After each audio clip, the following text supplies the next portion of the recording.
Flowers for Sarajevo by John McCutcheon. See that man in the floppy hat? That's Milo. He's my father. He can sniff out the best roses in all of Sarajevo. Many kinds of people come together here in our marketplace, looking for spices, meats, and bread. Sometimes they buy, sometimes they don't, but almost everyone leaves with flowers. Milo's flowers. I am Drasko. I am his son. The Serb and the Croat, the Muslim and the Christian, we have plenty to argue about, my father says, but, like these flowers, we manage to live side by side. Even old Goran there. He nods toward the cranky spice merchant in the next stall. I give my father a doubtful look.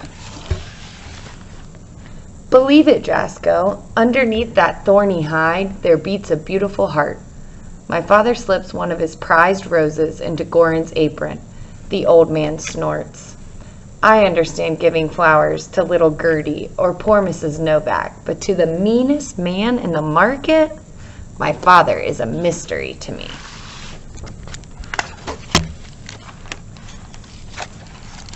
Many things are a mystery to me. I wonder how so much can change so quickly. Overnight, it seems we are at war. My country is tearing apart. Every day, men are leaving for the battlefield, even my father. But now it's my job to keep the flowers fresh and our family fed. But I am only a boy. The merchants who were our friends are tired and bad-tempered. They have pushed me to the worst corner of the square. No shade, no water for the flowers. Now I'm even too far from the bakery to enjoy the smell of fresh bread. Where once they had kind words and treats for me, now it's, move on, Drasko, not here, Drasko, out of my way, Drasko.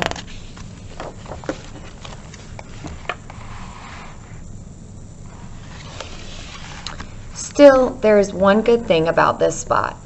Behind my stall stands the building where the orchestra practices. Thanks to the window they leave open to the warm May breezes, I hear every note. I have the best seat in the square.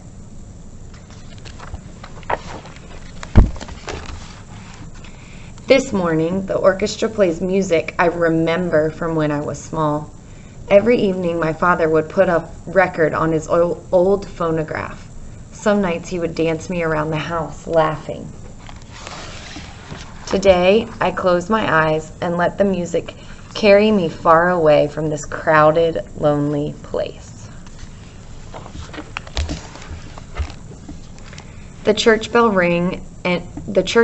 ring and wake me from my memories. It's 10 o'clock. Over the bells, over the music, comes a whistling sound like fireworks shooting into the sky. Then an explosion. In an instant, everything is madness.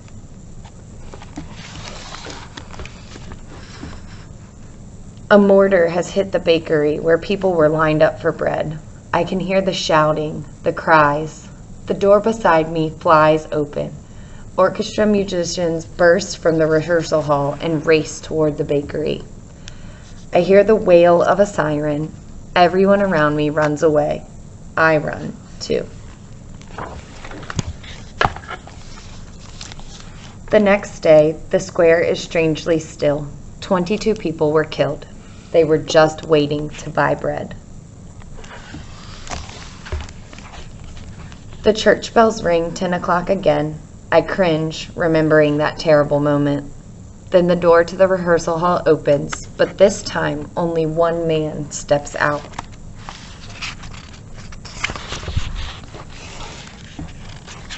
I've seen him before, this man with his extraordinary mustache. Today he is dressed in a tuxedo as if he was going to a concert. In one hand he carries a chair, and in the other, a cello. He steps carefully through the rubble and stops near the crater in front of the bakery. He sits and places his bow to the strings. The people who have gathered look on in silence. He plays the most beautiful and heartbreaking music anyone could ever imagine.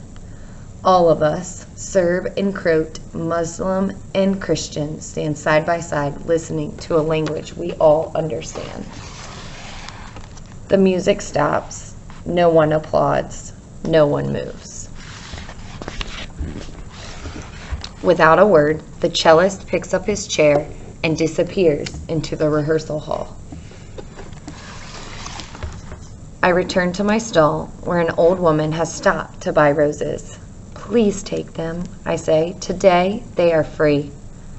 But I know that there are not enough flowers in all of Sarajevo to fill the hole that the mortar left in our hearts.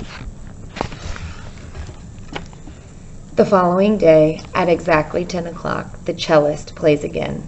The day after that is the same, and the next. For 22 days he plays, one for each person lost at the bakery, one day for each family without a loved one. Every night, I say 22 prayers, and one more for my father. The war is not over, but people have come back to the square. The bakery has opened its doors, and again music floats down from the window above my flower stall. Still, every once in a while, something takes me by surprise. Just yesterday, old Goran brought a man to my stall to buy lilies. He has his father's nose for flowers, this one, Goran says, almost smiling. Almost. I slip my best rose beneath his apron strings. Just like your father, he huffs, giving away what you should sell. At the end of the day, I clean up my stall. I gather the flowers I have left and make my rounds of the square. I leave a few in front of the bakery and some more at the orchestra's door. I take one home to set beside my father's place at our table as I wait for his return. And tomorrow, like my father, like the cellist, I'll do my own small part to make Sarajevo beautiful once again. The end.